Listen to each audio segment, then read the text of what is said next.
What's up, guys? My name is Thomas Rad, and my company is Rad Trading Company. This video is going to be about who am I. I had to make a video about this. Eventually I'm posting a few videos. There are a few projects in the works, so it might not last as Rad Trading Company in a short amount of time, hopefully. Anyway, my name is Thomas Rad, and I'm 26 years old. I was born in the United States. I was born and raised in New York. So I lived in New York for 13 years, and then I moved to Lebanon with my family. Yes, Lebanon in the Middle East.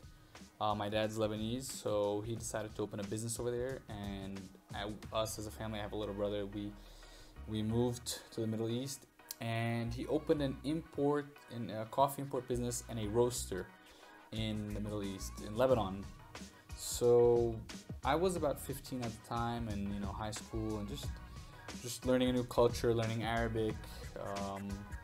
Was everything pretty strange to me, and I kind of, me as a person, I'm an outgoing person. I really like to talk. I really like to hang out with people. I like to meet people. I'm very outgoing in general, so I guess I have it a bit easier to learn other languages. I learned Arabic pretty fast, and I do have a decent accent. So I ended up in Lebanon, kind of growing into, being, working with my dad a little bit. He did put me and my brother to work when we were teenagers, try to get the value of money, try to understand, work. He didn't really try to tell us about coffee or anything in general, just the value of money and working in general. So we lived in Lebanon for about 3 years, and that's when 2008,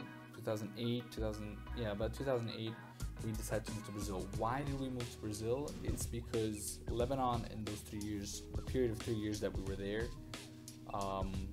there was some political turmoil. 2006, there was a war with Israel, South Lebanon, Israel, Hezbollah, that kind of stuff.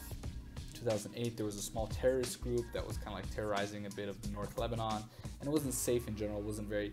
It's a beautiful country for tourism, but it's not that great to live in my opinion. So actually, to be very straightforward, it's not a good country to live in. Then my dad decided to sell the company in 2008, and then he ended up going on a trip to Brazil to meet with people. He had contacts in Brazil about coffee because he bought coffee from Brazil in Varginha, Minas Gerais, to be more specific.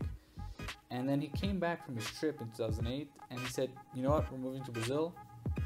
As a family, everybody went, and but I had nothing to say. I just had to go. I had to finish high school and go on with my life. So at the end of 2008, 2009, we moved to Brazil, where I started learning Portuguese. I moved directly to Varginha, Minas Gerais. I studied my last year in high school there. Here, in the case, I still live here till today, 2018. And I learned Portuguese, and when I graduated college, my dad opened an export company. Actually, he came to Brazil because he wanted to open an export company. So he opened an export company supplying from Brazil outside to the Middle East, and he had contacts over there, so he was starting to supply slowly. And then I kind of knew that I wanted to work with international business because I was helping my dad, and I was kind of like, I wanted to work for myself. I didn't really have the idea of being an entrepreneur in my head, but I wanted to work for myself. I wanted to be my own boss. I wanted to have my own responsibilities and make it happen for me. I didn't want to be a part of somebody's system. So I didn't even want to be a part of my dad's system. Actually, this is a huge conversation for another time. I didn't want to be a part of my dad's system. I used to work for him, but I kind of hated working for him, but I wanted to be my own boss, and I wanted to learn fast so I can do it by myself. So when I graduated high school, I was working for him. I was learning the ropes about coffee, classification, grading, cupping. I did voluntary work for other companies here in the region, in my city, and some brokers, some exporters, and I did a lot of voluntary work to learn how to cup. And I did a class grading and classifying course in São Paulo. So and I went through college studying international business in itself, international business management, and trade. So when I graduated college, I was at a point where our family did other investments that didn't do so well, and I left coffee. This was like 2015, 2016. I left coffee for a full year, at least a year and a half, to try to do the other investments, to get responsibility, to run for myself, and it didn't work out, unfortunately. And there's failures, there's success in everybody's story. And then I decided to do other things. I did experiment other types of industries. I worked in the music industry for a short while, and then esports a little bit. And then I came back, and I just it settled on me that I wanted to take the responsibility, and I wanted to open my own company in the international coffee trading industry. And that's exactly what I did. That's exactly what I came back. I was out for.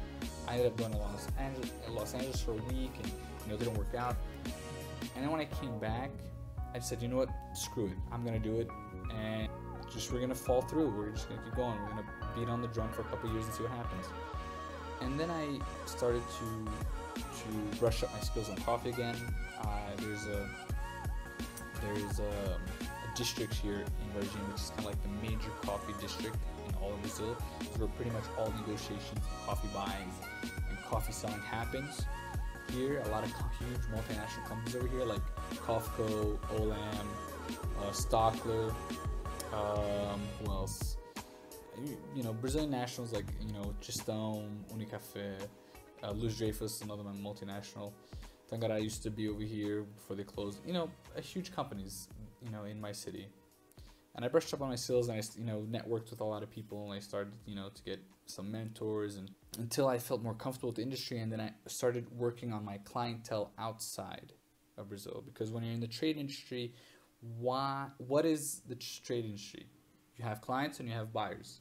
You have sellers and you have buyers, correct? So I cannot sell anything if I don't have any buyers. So I did a lot of work.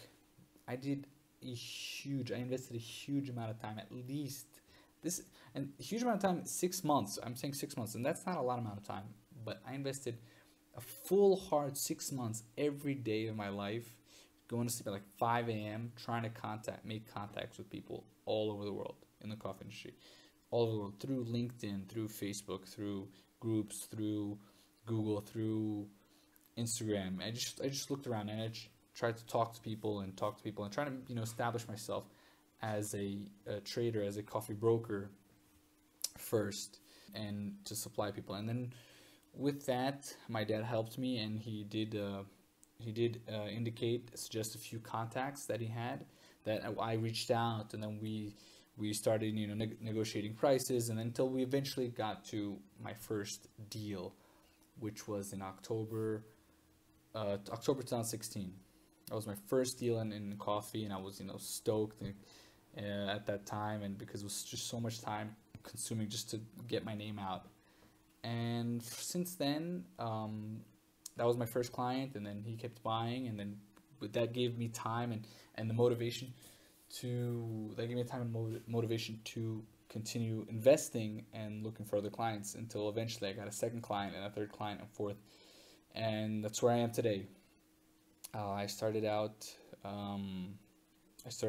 coffee brokering with my first couple clients, and then now my company in itself, we do logistics management, consulting and supervision and coordinating for our clients in the Middle East and other parts of the world.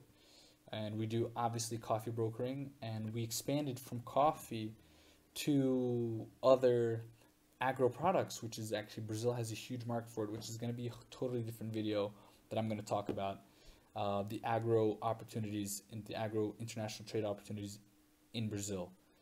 We're working on black pepper, we're working on sesame seeds, we're working on, I forgot what it's called, chickpeas. We're doing a lot of stuff here, and this comes to a moment where I decided to make this YouTube channel to document my journey.